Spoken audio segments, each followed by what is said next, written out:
وہ بڑا اس کو نقصان پہنچا اور اس کا نتیجہ یہ نکلا کہ 1,30,00,000 پاکستانی غربت کا شکار ہو گئے۔ مجھے یاد ہے کہ میں آپ ٹی وی میں تھا، 2018 کی بات میں آپ کو بتا رہا ہوں، اور جو میں اس کو وہاں پر کرنٹ افیئرس کے پروگرامز کو لک آفٹر کیا کرتا تھا، تو ہمارا ایک پروگرام تھا جس میں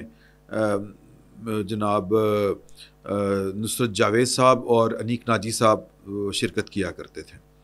اور یعنی یہ دونوں حضرات جو ہیں یہ پروگرام کرتے تھے۔ پروگرام کا میں نام بھول گیا ہوں ویسے بائی دا وے، اچھا چلیں بہرحال، تو جو نصرت جاوید صاحب کے ساتھ کہتے تھے ہم کہ سر کوئی سیاسی بات کریں، تو وہ کہتے تھے کہ یار سیاسی بات کیا کریں کہ جتنا جن جبہہ اس وقت پاکستان کی فوج نے ڈالا ہوا ہے پاکستان کے نظام کو، اور جس طرح کر کے ایک پارٹی کو اوپر لانے کے لیے جو کچھ ہو رہا ہے،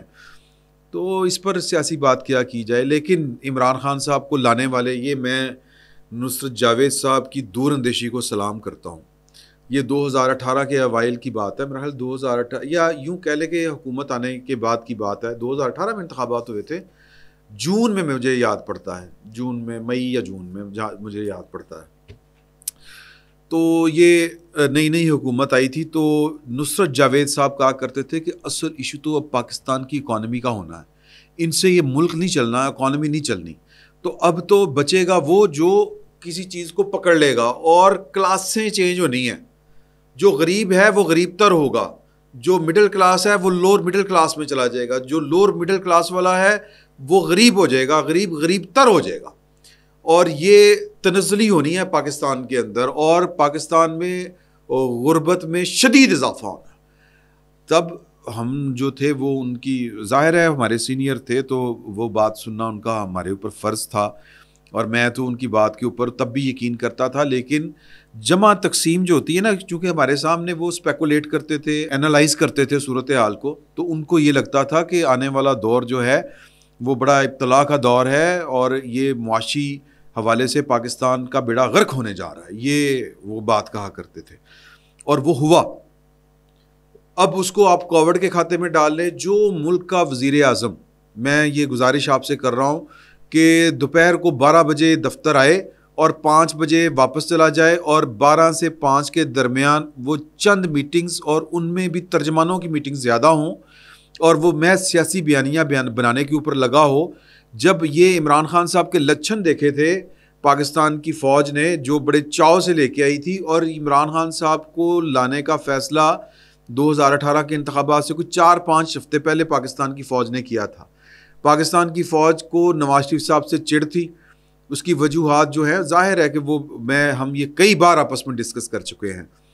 تو جب شہباز شریف صاحب کے ساتھ گفتگو میں یہ پوچھا انہوں نے کہ یہ اب تو اوپن سیکرٹ ہے کہ آپ کا وزیر خزانہ کون ہوگا، فلاں کون ہوگا، فلاں، انہوں نے کہا میں کون ہاں، وہ تو نواز شریف صاحب نے فیصلہ کرنا ہے۔ تو انہوں نے کہا پھر جھنڈی ہے ساڑھے والوں، پھر عمران خان آئے گا، اور پھر عمران خان صاحب کو لایا گیا۔ لیکن یہ عمران خان صاحب جو تھے، یہ اگر شہباز شریف صاحب مان جاتے، نواز شریف صاحب مان جاتے، یہ دونوں صورتیں تھیں، یا شہباز شریف صاحب اپنے بھائی سے غداری کر لیتے، نون لیگ کا ایک دھڑا جو تھا وہ لے آتے، جو بھی کرتے، لیکن اس وقت بھی پاکستان کی اسٹیبلشمنٹ کی شرط یہی تھی کہ نون لیگ میں کوئی دھڑے بندی نہ ہو، پائنو جا کے بناؤ۔ لیکن نواز شریف صاحب کا موقف اصولی تھا، لیکن وہ خیر وہ اصولی کیا رہا کہ وہی کچھ ہوا۔ باجوہ صاحب کو ایکسٹینشن بھی ملی، پھر جناب کیا کہتے ہیں کہ شہباز شریف صاحب جو ہیں وہ وزیر اعظم بھی بنے، پھر نواز شریف صاحب جو ہیں وہ ریسٹ کے اوپر بھی ہیں۔ تو کچھ لوگ کہتے ہیں کہ اگر یہی کرنا تھا تو وقت پہ کر لیتے تو پاکستان کا اتنا نقصان نہ ہوتا، لیکن نواز شریف صاحب تب ذرا انرجی فل تھے، صحت مند تھے، اور ان کو لگتا تھا کہ نہیں یار اصول کی خاطر کھڑا ہونا ہے، ایک ہی جگہ پہ کھڑا رہنا ہے، یہ طریقہ ٹھیک نہیں ہے۔ ناصر شریف صاحب کو انہوں نے ایکسٹینشن دی تھی، اور باجوہ صاحب کو بھی یہی خیال تھا کہ یہ تو جناب، اور وہ جو مریم بی بی کہا کرتی تھی نا کہ باجوہ صاحب نے کسی کو قد بہت ود گیا ہے نواز شریف دا، تو وہ یہ والے معاملات تھے۔ قصہ مختصر کہ پاکستان کی فوج کو پہلے سال ہی دن میں تارے نظر آ گئے تھے باجوہ صاحب کو۔ وہ باجوہ صاحب کے اپنے پھر کئی طرح کے مسائل تھے کہ وہ یہ تو وہ، لیکن کووڈ جو ہے وہ عمران خان صاحب کو تھوڑا سا وہ لائف لائن ان کی ثابت ہوا۔ اس وجہ سے ان کے خلاف جو تھا وہ معاملہ ذرا تھوڑا سا دھیرج کا شکار ہوا. ادروائز عمران خان صاحب کو بھی پتہ تھا کہ وہ کتنا سرو کر رہے ہیں اور کتنا وہ چل سکتے ہیں. کابینہ کے اجلاسوں میں وہ کہتے تھے اپنے قریبی لوگوں کو, کچن کیبنٹ کو, کہ یار وہ بس اب تیاری پکڑیں, اب جو ہے نا وہ جنرل باجوہ وہ جناب شہباز شریف کو لے کے آئے گا. اور وجہ وہی تھی کہ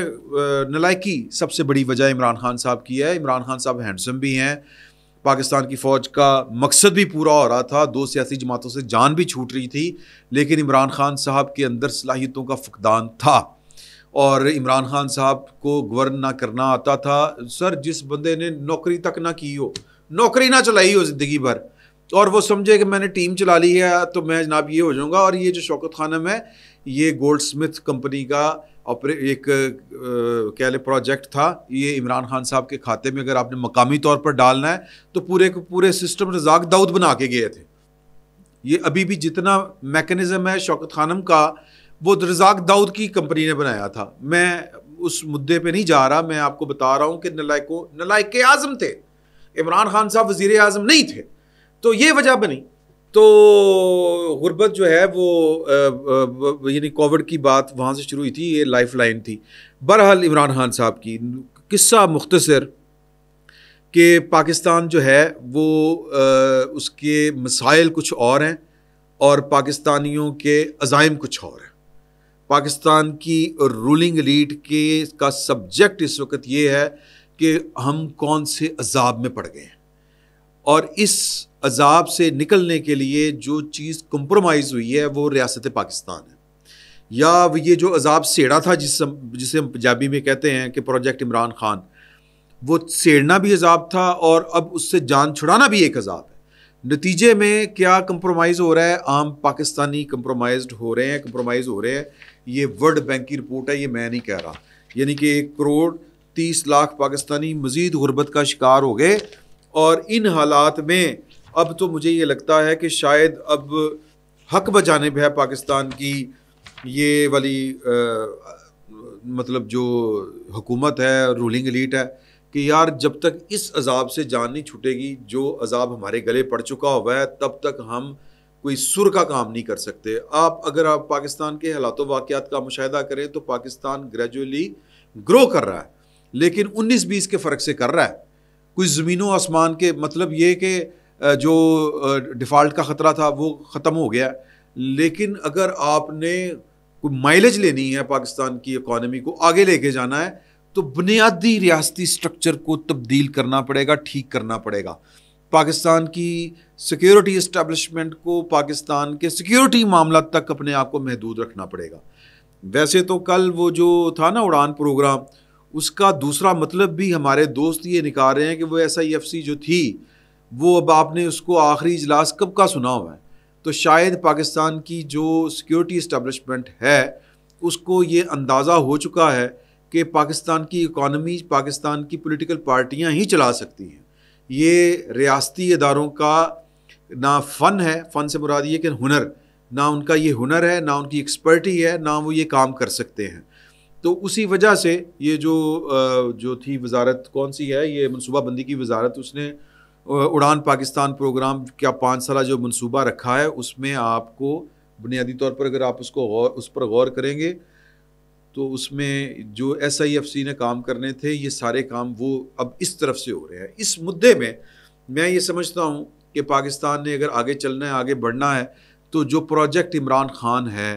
وہ اس کو زیرو کرنا پڑے گا, ریورس کرنا پڑے گا, ختم کرنا پڑے گا. اس کے لیے پاکستان کی ریاست کو اور پاکستان کی موجودہ حکومت کو مل کے زور لگانا پڑے گا. اور اسی ضمن میں جو اگلی بات میں آپ سے شیئر کرنا چاہتا ہوں وہ یہ والی خبر ہے کہ جنرل فیض حمید صاحب کا سلطانی گواہ بننے کا ارادہ ہے. یہ انصار عباسی صاحب کی خبر ہے, اور اس خبر کا جو متن ہے اگر آپ اس کو غور سے پڑھیں تو انصار عباسی صاحب نے اپنی ایک سٹوری دی تھی جس میں انہوں نے کہا تھا کہ پہلے انہوں نے سٹوری دی تھی کہ جی کہ وہ 9 مئی سے معاملات جڑ رہے ہیں, پھر اگلی انہوں نے سٹوری دی کہ جو ہیں فیض حمید صاحب ان کے قریبی جو رفقا کار ہیں, ان کے عزیز و اقارب ہیں, وہ کہہ رہے ہیں کہ وہ تو وردی اتارنے کے بعد کسی بھی قسم کی سیاسی سرگرمیوں کا حصہ نہیں تھے, جو بھی ان کی تعلق داریاں تھیں وہ محض سماجی رابطوں سے زیادہ نہیں تھیں، لیکن یہ بات جو ہے وہ غلط ہے۔ بڑے سارے معاملات تھے اور انہی بنیاد کے اوپر جو تھے، میں یہ فقیر آپ کو مسلسل بتا رہا ہے کہ انہوں نے 2 دفعہ ادھر ادھر سے گھوم گھما کے بڑی کوششیں کی، پھر جا کے معافی مانگی، معافی ملی، لیکن اس کے باوجود انہوں نے اپنی حرکتیں ٹھیک نہیں کی، وہ سازشیں مسلسل کرتے رہے، اسی وجہ سے وہ گرفتار ہوئے۔ تو اب وہ جو میری جو اطلاع تھی کہ وہ تو جناب کبھی وہ ہنستے ہیں کبھی روتے ہیں، یعنی ان کی ذہنی حالت اس طرح کی ہوگی ہوئی ہے کہ ان کو پہلے تو بات یہ کہ ان کو یقین نہیں تھا اور وہ خود کو سسٹم سے زیادہ طاقتور بھی سمجھتے تھے۔ انہوں نے پیرل اپنا ایک سسٹم بھی بنایا ہوا تھا، لوگ ان کو رپورٹ بھی کر رہے تھے اور لوگ اس امید کے اوپر تھے کہ جنرل فیاض حمید صاحب جنرل آصف غنی صاحب کا تختہ الٹیں گے اور عمران خان صاحب وزیر اعظم بنیں گے اور پھر جو ہے وہ وہی دن سہانے لوٹیں گے اور معاملات جو ہیں وہ اپنے ہوں گے، دن اپنے ہوں گے، رات اپنے ہوں گے۔ اس طرح کے خواب جو تھے یہ انہوں نے سجائے تھے، لوگوں کو دکھائے تھے اور لوگ اس کے اوپر بلیو کر رہے تھے، لیکن سسٹم کے مقابلے میں جو اپنا سسٹم کھڑا کرنا تھا وہ بیوقوفی تھی۔ پاکستان کی فوج، پاکستان کا سسٹم زیادہ مربوط اور زیادہ مضبوط ہے ریاست کے ساتھ۔ اگر کوئی پیرل ریاست کھڑی کرنے کی کوشش کرے گا تو حشر فیاض حمید صاحب جیسا ہی ہوگا۔ تو فیاض حمید صاحب جو تھے یا جو ہیں وہ کسی غلط فہمی کا شکار تھے۔ وہ غلط فہمی جب سے ان کی دور ہوئی ہے،